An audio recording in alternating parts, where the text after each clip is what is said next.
But why go to such extreme lengths? Section 2. Dollars, Oil, and Forex. This is where we start to uncover the unseen economic currents causing this whole domestic price paradox. When we break down what India actually buys from the rest of the world, three things really stand out. India is heavily dependent on other countries for its basic energy needs, importing roughly 90% of its crude oil. Annually, that oil import bill sits at a staggering $175 billion. Then you have electronics, and right at number 3 is gold, costing the country about $75 billion a year. So here's the massive problem. Because of the ongoing crisis in the Middle East, specifically around the Strait of Hormuz, the cost of importing that essential oil is rising drastically. If oil prices jump by 50%, that $175 billion bill absolutely skyrockets.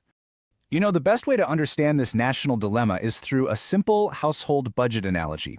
Imagine a father who has 100 rupees saved up for his family. Suddenly, the essential coaching fees for his child's education, which in this case is the nation's crude oil, go up drastically. To afford that absolutely necessary education, he has to tell the family, listen, we can't go on vacation this year, and we definitely have to cut back on buying Diwali jewelry. Oil is that basic need to keep gas cylinders burning and transportation running. Gold? Well, gold is the Diwali jewelry the nation simply cannot afford right now. So the country's wallet is seriously feeling the pinch right now. The numbers show a really rapid hemorrhage. Back in February, India had a very comfortable $728.4 billion in foreign exchange reserves. But by May, that number had plummeted to $690 billion.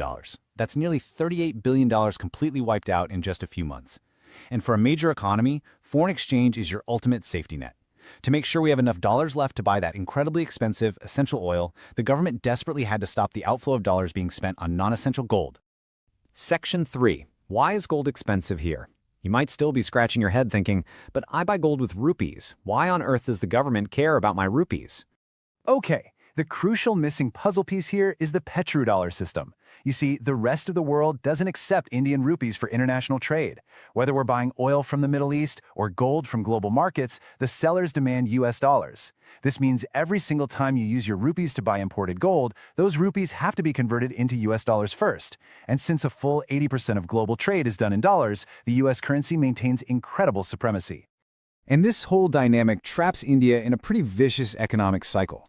First, you have all this geopolitical uncertainty in the Middle East. That panic naturally causes global investors to rush toward safe assets, specifically the US dollar and gold. Because everyone suddenly wants dollars, the dollar strengthens. That means the rupee weakens in comparison, pushing the exchange rate up to levels like 95 rupees for a single dollar. This double whammy means we aren't just paying higher prices for international